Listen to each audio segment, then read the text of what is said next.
আমরা সবাই তো শ্বাস নিই, তাই না? সারাদিন হাজার হাজার বার। কিন্তু কখনো কি ভেবে দেখেছি এই যে এত সাধারণ একটা কাজ, এর পেছনে আসলে কি চলছে? আপাতদৃষ্টিতে সহজে কাজটা আসলে একটা অসম্ভব জটিল আর দারুণ এক জৈবিক প্রক্রিয়া। চলুন আজের গভীরে যাওয়া যাক। তো প্রশ্নটা হলো, এই শ্বাস-প্রশ্বাস আসলে কাজ করে কিভাবে? মানে শুধু বাতাস নেওয়া আর ছাড়া তো নয়। বুকের পেশি থেকে শুরু করে একেবারে মস্তিষ্কের নিউরন পর্যন্ত পুরো সিস্টেমটা কিভাবে চলে? আমরা আজ সেই সূক্ষ্ম কৌশলটাই খুঁজে বের করব। আচ্ছা, এই বিশাল প্রক্রিয়াটা সহজে বোঝার জন্য আমরা এটাকে তিনকে ভাগে ভাগ করে নেব। প্রথমটা হলো পাম্প, মানে যে অংশটা বাতাসকে ভেতরে বাইরে আনা নেওয়া করে। এরপর দেখব এক্সচেঞ্জ, যেখানে গ্যাসের আসল আদান প্রদানটা হয়। আর সবশেষে অটো পাইলট, যে আমাদের অজান্তেই পুরো শোটা চালায়। চলুন তাহলে শুরু করা যাক। তো আমাদের প্রথম স্টপ, দ্য পাম্প। এখানে আমরা দেখব ফুসফুসের ভেতরে আর বাইরে বাতাসটা ঠিক কিভাবে যাতায়াত করে, এর পেছনের মেকানিক্সটা কি। শ্বাস প্রশ্বাসের একেবারে গোড়ায় রয়েছে ফিজিক্সের খুব সহজ একটা নিয়ম, যেটাকে বলে বয়েলের সূত্র। ব্যাপারটা খুব সিম্পল। যখন আমাদের বুকের খাঁচাটা বড় হয়, ফুসফুসের ভেতরের জায়গাও বেড়ে যায়। আর জায়গা বাড়লে কি হয়? ভেতরের বাতাসের চাপ কমে যায়। তখন বাইরের বেশি চাপের বাতাস হুড়মুড় করে ভেতরে ঢুকে পড়ে। ব্যাস, এটাই হলো শ্বাস নেওয়া। সহজ, কিন্তু কি দারুণ একটা মেকানিজম। এবার আসুন পেশিগুলোর দিকে তাকায়। শ্বাস নেওয়ার সময় আমাদের ডায়াফ্রাম আর পাঁজরের পেশিগুলো কিন্তু বেশ খেটে খুঁটে কাজ করে, মানে সংকুচিত হয়, বুকের খাঁচাটাকে বড় করে তোলে। কিন্তু মজার ব্যাপার হলো শ্বাস ছাড়ার সময়। তখন কি হয় জানেন? তেমন কিছুই না। পেশিগুলো জাস্ট রিল্যাক্স করে আর ফুসফুস তার নিজের এলাস্টিসিটির কারণে চুপসে যায়, বাতাসও বেরিয়ে যায়। মানে শ্বাস ছাড়াটা হলো একটা প্যাসিভ ব্যাপার, কোনো এক্সট্রা খাটনি নেই। আর এই যে বুকের খাঁচাটা বড় হয়, এটা কিন্তু শুধু সামনে পেছনে হয় না, চারদিকেই হয়। পাঁজরের পেশিগুলো দুটো দারুণ স্টাইলে কাজটা করে। একটাকে বলে পাম্প হ্যান্ডেল মুভমেন্ট, ঠিক যেন পুরনো দিনের টিউবওয়েলের হাতলের মতো। পাঁজরগুলো সামনে আর ওপরের দিকে ওঠে। আরেকটা হলো বালতি হ্যান্ডেল মুভমেন্ট। ভাবুন তো, একটা বালতির হাতল তুললে যেমন সেটা পাশের দিকে বেরিয়ে আসে, ঠিক সেভাবে আমাদের পাঁজরগুলো পাশের দিকে ছড়িয়ে যায়।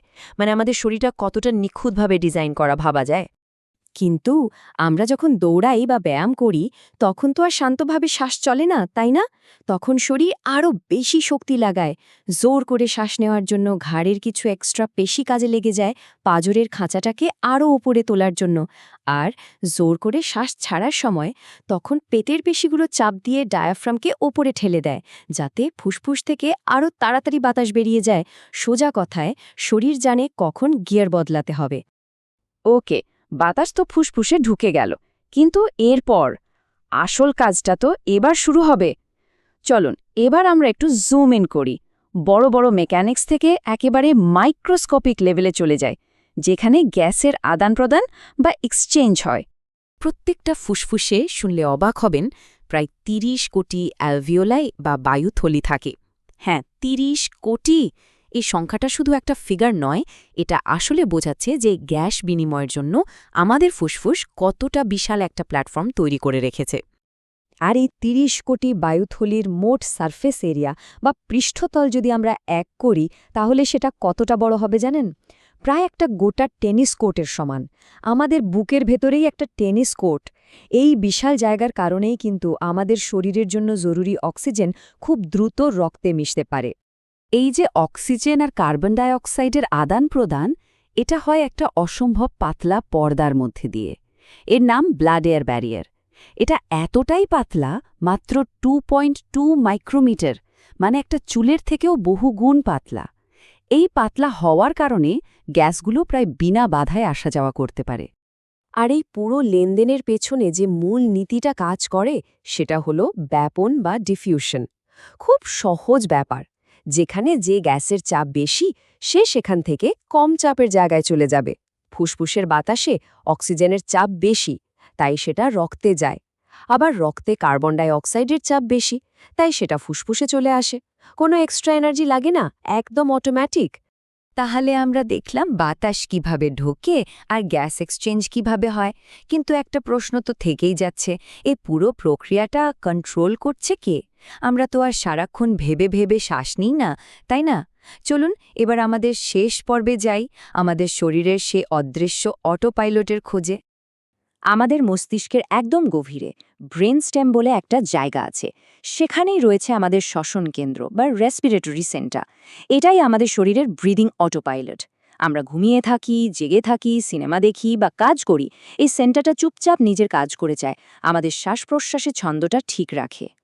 এই সেন্টারটা একা কাজ করে না, এর কয়েকটা ভাগ আছে। মেডুলাতে থাকা দুটো গ্রুপ শ্বাসের মূল রিদমটা তৈরি করে, আর পন্সের দুটো সেন্টার সেই রিদমটাকে ফাইন টিউনিং করে, মানে শ্বাসের গতি আর গভীরতা কন্ট্রোল করে। সবাই মিলে একটা পারফেক্ট অর্কেস্ট্রার মতো কাজ করে। এবার এই আলোচনার সম্ভবত সবচেয়ে অবাক করা তথ্যটা দিচ্ছি। আমরা অনেকেই ভাবি যে রক্তে অক্সিজেন কমে গেলে আমাদের শ্বাস নেওয়ার তাগিদ বাড়ে, কিন্তু ব্যাপারটা ঠিক তা নয়।